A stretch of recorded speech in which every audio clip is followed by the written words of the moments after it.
name is Gillian. I'm with Better Homes and Garden, and this is. How's it going, guys? My name is Kevin with Better Homes and Gardens and team lead for Kevin Cruz Real Estate Group.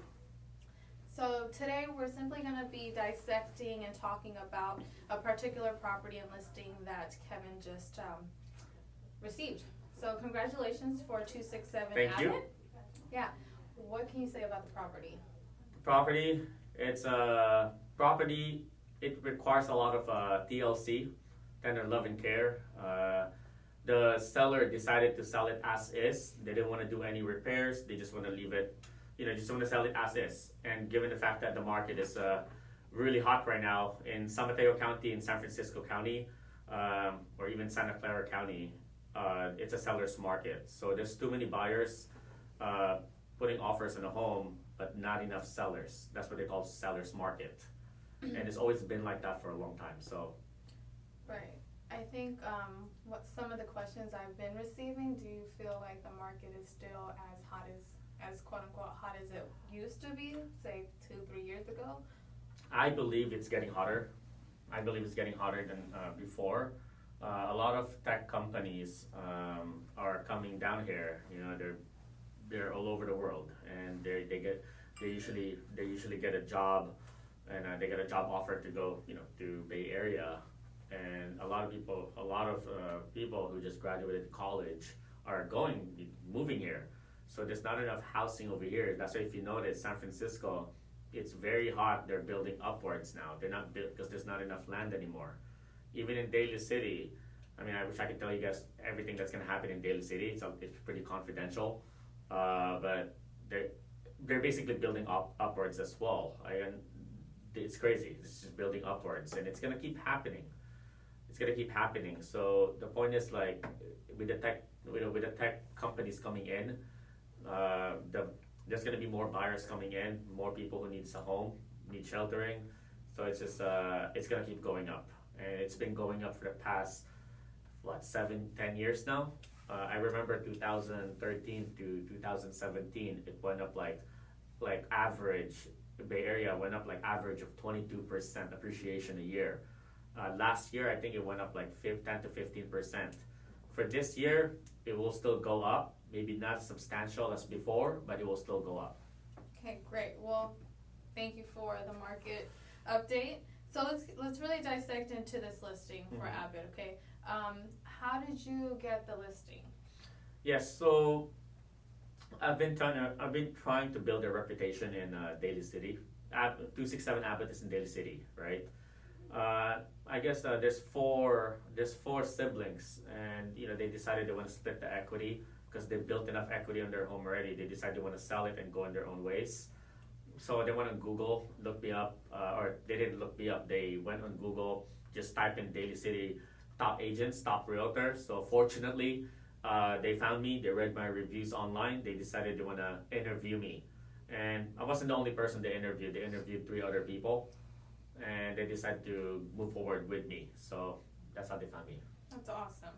Okay, so how many open houses did you do for this particular property? Because it sounds like it was very exclusive on time and with people who are living there. It is very exclusive. Typically, when we do open houses, so somebody decides to sell their home with our group, we usually do 4 open houses on the weekends. So that's like Saturday, Sunday, and next week Saturday, Sunday. We do Twilight, we do broker's tour, we do office tour. So we show it we do like 9 events for every home that we sell. For this one, it's very limited for, they want more privacy, and it's very restricted like when we can show it. So we only did 2 days of open house, which was last Saturday from 1 to 4 p.m. and 2 days ago, Sunday, from 1 to 4 p.m. So what was the traffic for that? This one, we had about 140 groups that came, and every group, they're with their family. So close to 300 people that came to this open house for just those 2 days. Nice. Yeah.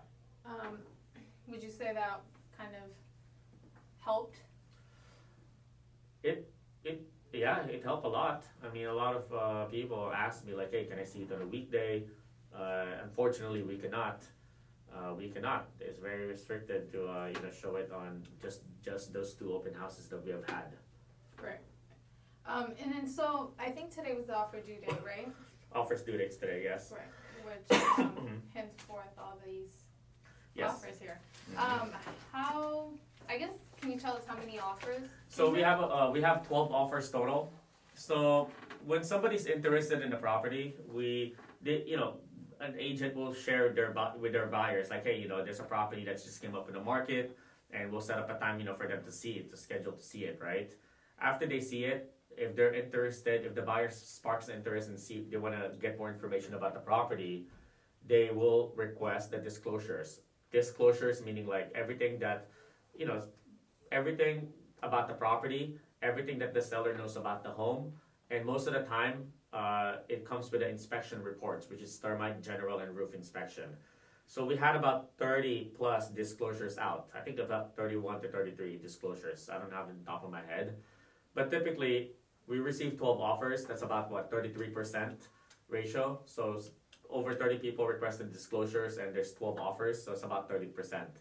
Typically, when we list a home, we typically get about 25 to 30% rate. So if somebody were to request 50 disclosures, meaning that we'll get about 25 to 30% of it, which is like, I don't know, I can't even do the math right now, like 18 offers.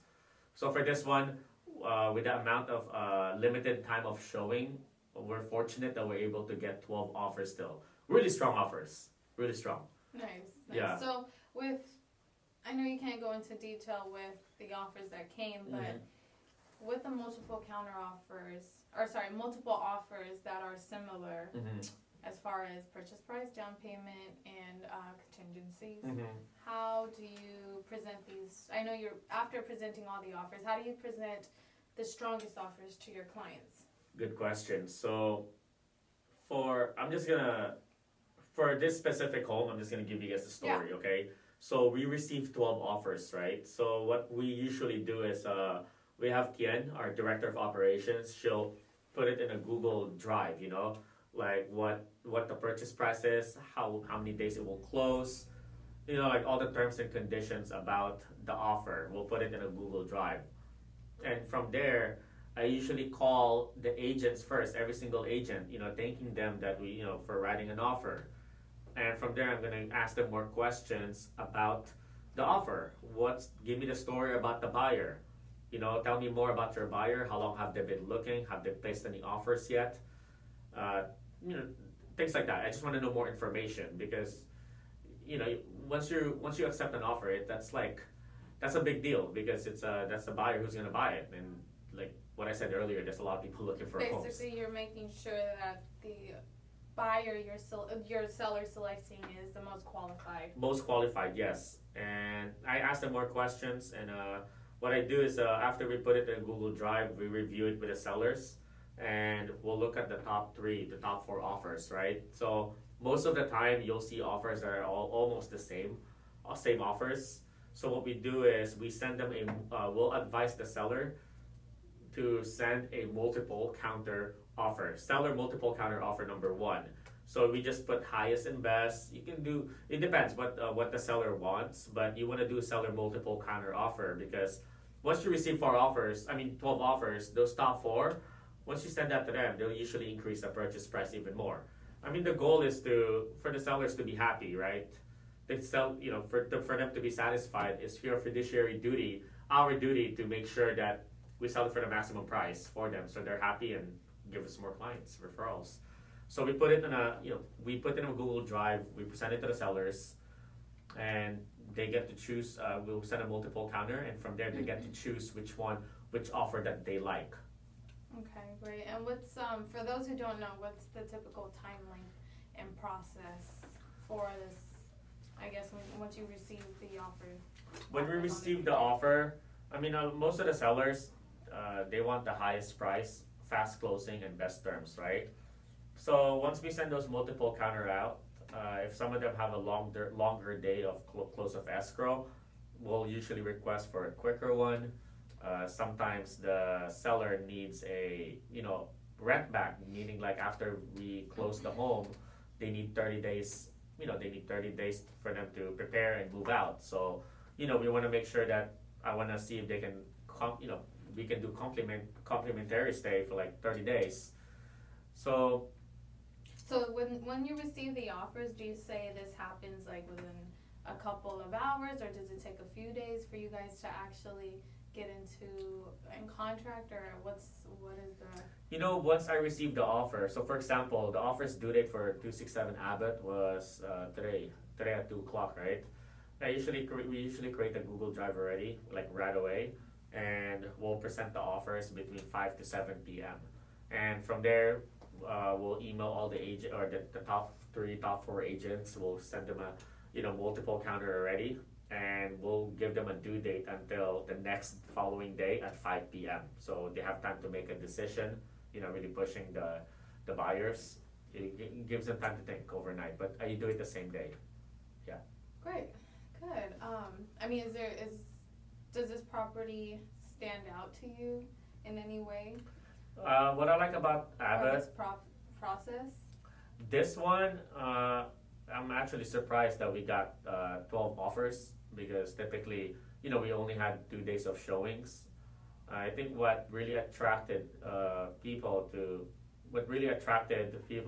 buyers to write an offer for this home, because it needs a lot of like I said, needs a lot of TLC. When they look at the home, they can do a lot of things with the home, such as excavating the foundation and creating 2 bedrooms downstairs. They can it needs a lot of cosmetic. If you guys take a look at it, I'll send you guys the link.